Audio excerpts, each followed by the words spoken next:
आवश्यकता भासल्यावर विचार करू. सर, एक शेवटचा प्रश्न जाता आता सोलापूर जिल्ह्याच्या संदर्भानेच सोलापूरमध्ये जे काही आमदार आहेत भाजपचे अर्थात यामध्ये सर्वात जास्त तुमच्या अगदी जवळच्या असणारे देवेंद्र कोठे म्हणून ओळखले जातात आणि त्यातल्या त्यात जे दोन देशमुख आहेत त्यांना ते कुठेतरी तुम्हाला सहकार्य करत नाही अशी एक त्या ठिकाणी एक चर्चा होते.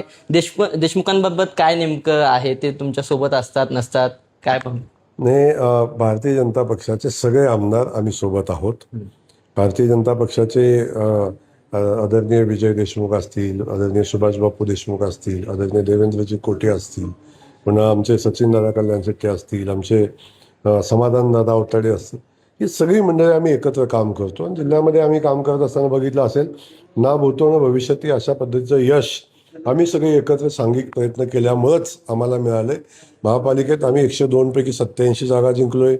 पहिल्यांदा जिल्ह्याच्या इतिहासात भारतीय जनता पक्षानं स्वतःच्या ताकदीवर जिल्हा परिषदेमध्ये सत्ता आणली. 38 जागा, जे गेल्या 35 वर्षात कधी झालं नव्हतं ते आम्ही केलंय.